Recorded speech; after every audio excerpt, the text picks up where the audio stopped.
Rights of outgoing partner. Outgoing जाणाऱ्याला काय काय अधिकार असतात? पहिलं, An outgoing partner may carry on business permitting with the firm and may advertise such business. जो जा रहा है उसको पूरा अधिकार है किसका? अधिकार है किसका?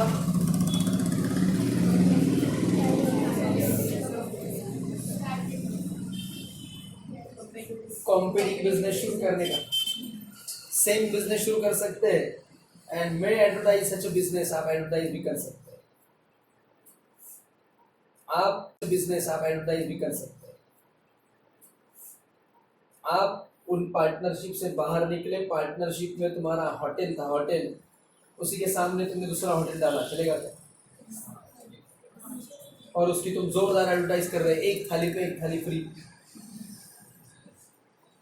भी करो, लेकिन क्या नहीं चलेगा? बस But without using firm name or आप फर्म का नाम नहीं यूज कर सकते. उधर भी लिखा हुआ है आपने, हॉटेलचं नाव आहे उपवास हॉटेल. इकडे तुम्ही सुरू केलं परत न्यू उपवास हॉटेल किंवा एखादं नको, बरोबर आहे का नाही? खरं म्हणजे उपवास हॉटेल हे नाव द्यायलाच नको. लोकांना कळणारच नाही काय करायचं. बस or representing himself as carrying on the business of the firm. किंवा थांबा तिथे रिप्रेझेंटिंग हिमसेल्फ हे आपण मागे घेतलेलं आहे. परत रिपीट होत. प्रतिनिधित्व किंवा सादर as a carrying on the business of what? Firm. फर्मच्या बिझनेसला कॅरी करण्याचं. परत इकडे सर, परत इकडे आली sir. Okay bus. Or soliciting that is attract firm. और सॉलिसिटिंग, सॉलिसिट अट्रॅक्ट करणं. त्या कस्टमरला जे फर्मशी डिलिंग करत त्यांना फोन करून बोलवायचं इकडे, किंवा ते जेवायला आले का इकडे घ्यायचं, ह्या इकडे, ह्या इकडे. अनेक हॉटेलमध्ये होतं बघा असं, समोरासमोर हॉटेल असतात का नाही, ते लगेच बोलवतात, आणा इकडे इकडे. असं सॉलिसिट नाही करायचं, कारण तुम्ही त्या फर्म मधून रिटायर झालेले आहात. हा तसा काही संबंध नसेल तर मग कोणी पण बोलू शकतं. ते बाहेर उभे असतात आणि प्रसाद वाटप, प्रसाद विकणारे जे असतात ते सुद्धा असे बाहेर उभे असतात. वाटप, प्रसाद विकणारे जे असतात ते सुद्धा असे बाहेर उभे असतात. घेऊन जा प्रसाद, घेऊन जा प्रसाद, आणि त्याचे पैसे पण घेतात. मी डोकं लावलं, प्रसाद आहे ना, फ्री मध्ये देणार पाहिजे. ते म्हटले फ्री मधला मंदिरात असतो, तो देव देतो तो फ्री मध्ये असतो, पण आपण जो देवाला देतो तो फ्री मध्ये असतो, तो विकत घेऊन द्यायचा असतो. मी म्हटलं देव सगळ्यांना प्रसाद देतो, आपण देवाला प्रसाद द्यायचा चुकीचं आहे का? जाऊ दे, प्रत्येकाचा आपला काय असेल. Next The partner may agree with his partners that नाही, सॉरी किती समजू ना. his partner that on his seizing that is retiring, he will not carry on the business similar to that of the firm. Comma, the partner may agree with his partners, comma. एक partner बाकी सगळ्यांसोबत असं agri होऊ शकतो. सगळे लोक त्याला सांगू शकतात काय? दॅट ऑन हिज सीझिंग और रिटायरिंग, ज्या दिवशी तू रिटायर होईल. सीज, सीज म्हणजे संपणं, म्हणजे रिलेशन संपेल. सीज होणं, बंद होणं, सीज होणं, बंद होणं. He will not carry on a business similar to that of the firm. फर्मच्या सारखा बिझनेस तू करायचा नाही, असं तुम्ही त्याच्याकडनं लिहून घेऊ शकता. लिहून घेऊ शकता. पुढे Within a specified period or making a specified reproduce. Within a specified period. Specified period विशिष्ट काळात और स्पेसिफाइड लोकल लिमिट, स्थानिक मर्यादा. स्पेसिफाइड पीरियड वरती या बांधून, फॉर एक्झाम्पल 5 years, 5 वर्ष. लोकल लिमिट या फॉर एक्झाम्पल 10 किलोमीटर्स 10 किलोमीटरपर्यंत.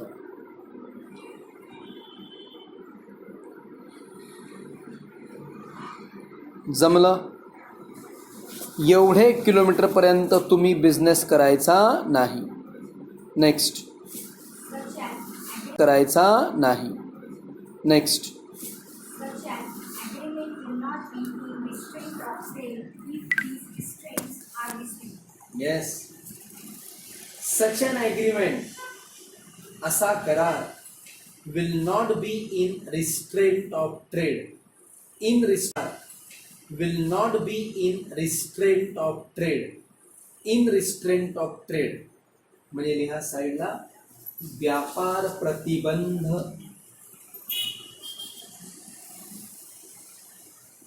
व्यापार प्रतिबंध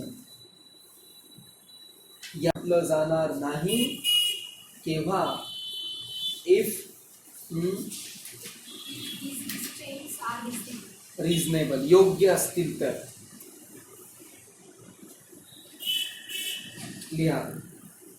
फॉर एक्झाम्पल 50 years पण 5000 किलोमीटर्स इज नॉट रिझनेबल. हे रिझनेबल नाही. तुमचं हॉटेल होतं पार्टनरशिप मध्ये, एक पार्टनर रिटायर होतोय, तुम्ही त्याला सांगितलं हे बघ तू रिटायर होतोय पण आता तू रिटायर होतोय, तुम्ही त्याला सांगितलं हे बघ तू रिटायर होतोय पण आता तू जर बाहेर निघाल्यावर सेम बिझनेस टाकला तर काय. म्हणून आधीच आपण ठरवून घेऊ. किंवा काही लोक तर जेव्हा पार्टनरशिप सुरू करतात, ॲग्रीमेंट करतात तेव्हाच लिहून घेतात की ज्याला जेव्हा जायचं करतात तेव्हाच लिहून घेतात की ज्याला जेव्हा जायचं तेव्हा त्याने जायचं, पण गेल्यावर सेम बिझनेस सुरू करायचा नाही. इथून आजूबाजूला 10 किलोमीटरमध्ये किंवा 5 वर्ष असा बिझनेस करायचा नाही, असं आपण त्यांना सांगू शकतो का नाही? बोल. 100% हमें अधिकार आहे. जर सगळ्यांनी मिळून ठरवलं तर. हे का करतात माहिती का? कारण त्याला आपले सगळे ट्रेड सिक्रेट माहीत असतात. त्याला माहित आहे की तुम्ही पाणीपुरी कशी टेस्टी बनवता, त्याच्यासाठी काय काय मिक्स करता, हे सगळं माहिती आहे ना. ओके, सांगा फर्मची दाबेली जास्त विकेल का प्रायव्हेट? प्रायव्हेट. कारण तो तिथे भाव कमी करून विकेल, 4 वर 1 फ्री असं करून विकेल, प्रॉब्लेम होईल आपल्या फर्मला. म्हणून असं लिहून घेतलं जातं. पुढे. Second, on the retirement of partner, he has the right to receive his share of the property of the firm, including goodwill. ज्या दिवशी तो रिटायर होतो त्याला अधिकार आहे to receive his share of the property of the firm. To receive his share of the property of the firm. फर्मच्या property मधला काय मिळवण्याचा? हिस्सा मिळवण्याचा, इन्क्लुडिंग गुडविल, गुडविल सहित. पुढे. The assets should be taken at their fair value. पण ह्या asset The assets should be taken at their fair value. पण ह्या ॲसेट तुम्ही कशा घेतल्या पाहिजे? At there fair. फेअर म्हणजे गोरी किंमत घ्यायची, काळी किंमत घ्यायची. फेअरचा अर्थ लिहा योग्य, योग्य किंमत. द ॲसेट शुड बी, योग्य किंमत.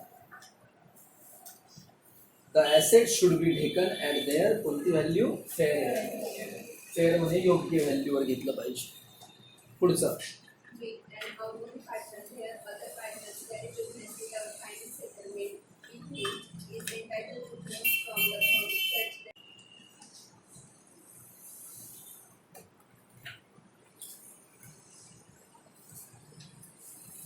अँड आउटगोईंग पार्टनर, रिटायर होणारा किंवा डेथ झालेला किंवा बाहेर गेलेला. Where other partners carry business, तो एक गेला आणि बाकीचे पार्टनर त्याच्यासोबत कुठलीही सेटलमेंट न करता अजूनही जर बिझनेस चालू ठेवत आहे. पुढे. इज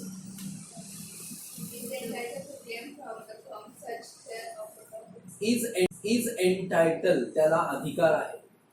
फर्म करणं, क्लेम करण्याचा. क्लेम म्हणजे डिमांड करणं. क्लेम करणं म्हणजे डिमांड करणं. फ्रॉम द फर्म कडून such a share of the profit, profit मधला असा हिस्सा. Such a share of the profit मधला असा हिस्सा ॲज ॲट्रिब्युटेबल म्हणजेच काय, chargeable to the use of his share of the property. Property मधला त्याचा हिस्सा, त्याचा शेअर घेण्यासाठी. That is his capital. कोणतं पिठलं? कोणतं पिठलं नाही, कॅपिटल. कॅपिटल मधला हिस्सा घेण्याचा त्यांना अधिकार राहील. That is his capital. त्यांचं कॅपिटल, त्यांचं भांडवल. पुढे in the alternative. What do you mean by alternative? पर्याय. याच्यावरती पर्याय. To the use of his share of the property. Property मधला त्यांचा हिस्सा पण घेण्याचा त्यांना काय राहणार? अधिकार. दोन्ही अल्टरनेटिव्ह. एक तर प्रॉफिट किंवा इंटरेस्ट. प्रॉफिट मधला हिस्सा किंवा इंटरेस्ट मधला हिस्सा, कारण तुम्ही अजून पण माझी काय वापरताय? प्रॉपर्टी. असं तू सांगणार. बस असं तू सांगणार. बस. अरे तो रिटायर झाला 10 मार्चला. पुढे त्याचं फायनल पेमेंट 2.5 लाख रुपये आलं. पण ही अमाऊंट अजूनही आउटस्टँडिंग आहे, बाहेर उभी आहे. बाहेर उभी नाही, द्यायची बाकी आहे. नेक्स्ट.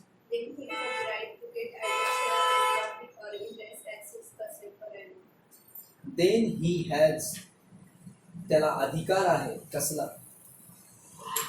राईट शेअर घेण्याचा, और द इंटरेस्ट किंवा काय घेण्याचा? इंटरेस्ट घेण्याचा ॲट 6% पर ॲनम. दोन्ही पैकी काय घेईल तो?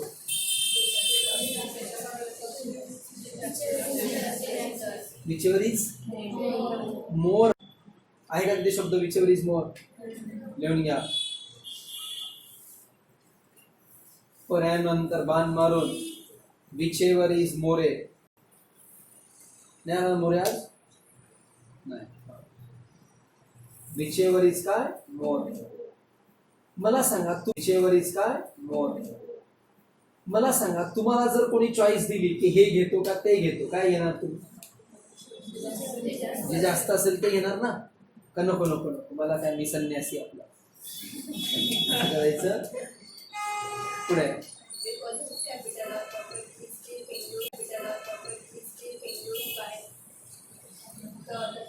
कारण बाकीचे पार्टनर अजूनही त्याची प्रॉपर्टी वापरताय, त्याची संपत्ती वापरताय,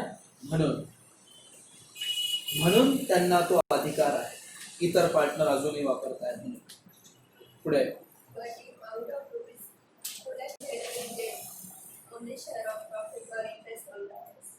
but if out of 2.5 lakh. सांगा तो जो गेला त्याला आम्हाला किती रुपये द्यायचे होते? 2.5 लाख. ₹1 lakh is paid. आत्ताशी 1 लाख पेड केलेला.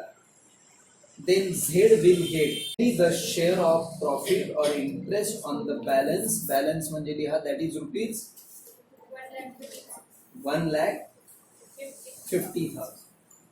That is ₹1.5 lakh. दिलं तर 1.5 लाख, त्याला 1.5 लाखावरती तेवढंच मिळेल. बाकीचं मिळालं असतं, सगळे बाकी असतं. 2.5 पैकी 1 दिलं ना, मग फक्त कितीवर मिळेल? 1.5 लाख. 1.5 लाखावरचा प्रॉफिट किंवा 1.5 लाखावर व्याज जे मोठं असेल ते मिळेल. पुढे पण झेड आता कुठल्याही लॉसला लायबल नाही, कुठल्याही डेप्टला म्हणजे लायबिलिटीला लायबल नाही. विचारा का बरं? तो पार्टनर नाही. ते मग प्रॉफिट घ्यायला जायचं, तो पार्टनर नाही तरी. कारण आपण त्याला हिस्सा अजून पूर्ण दिलेला नाही. नेक्स्ट.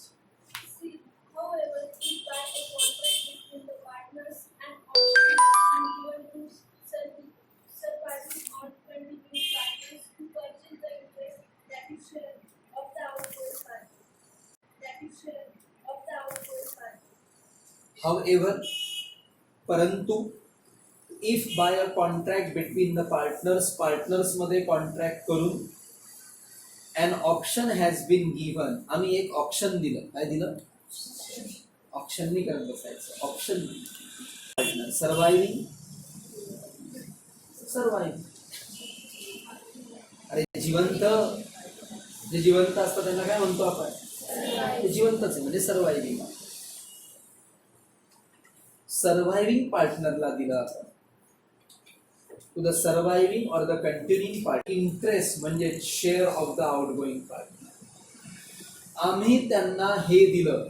हे म्हणजे काय दिलं? शेअर दिला. टू परचेस द इंटरेस्ट और the share of the outgoing partner. कधी कधी काय होतं? 4 पार्टनर होते. और the share of the outgoing partner. कधी कधी काय होतं? 4 पार्टनर होते म्हणजे हिस्सा होता 25. हा रिटायर होतोय. आता हा रिटायर झाल्यानंतर याला तुम्हाला हिस्सा द्यावे लागेल का नाही प्रॉफिटचा? हे दोघं म्हटले आमची काही परिस्थिती नाही भोगवली. हा म्हटला डोंट वरी, त्याचा हिस्सा मी खरेदी करतो. म्हणजे आता इथून पुढे हिस्सा कसा राहील? 50, 25. कळलं? आता मला सांगा, हा जो गेलाय त्याला त्याचं परत करण्याची याची राहील का बरं? कारण पूर्ण याचा हिस्सा याने घेतलाय ना, म्हणून राहील. Yes. Then the outgoing partner on his property or capital in the firm will not receive any further. Yes, मग प्रॉफिट मधला हिस्सा मिळणार. आउटगोइंग पार्टनर किंवा त्याची प्रॉपर्टी किंवा त्याचं capital will not receive any further share of the profit. कारण मला सांगा, त्याला पैसे परत करण्याची जबाबदारी फर्मची आहे का? त्या एकट्याचीच आहे फक्त. त्याचीच आहे. पुढे He will be entitled only to interest at 6% per annum. त्याला फक्त आणि फक्त 6% दराने काय मिळणार? इंटरेस्ट. आणि ते पण कोणाकडून मिळणार? इंटरेस्ट. आणि ते पण कोणाकडून मिळणार? ज्याने खरेदी केलं त्याच्या. ते पण लिहा पुढे.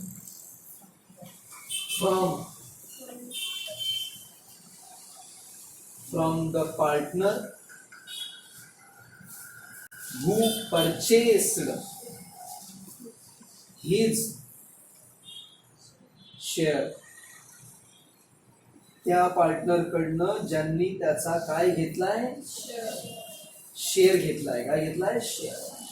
त्यांच्याकडनंच मिळवण्याचा अधिकार राहील. येस. पुढचा पॉइंट आता उद्याच्या लेक्चरला बघू. पुढचा पॉइंट अकाउंट्सला आता सुरुवात.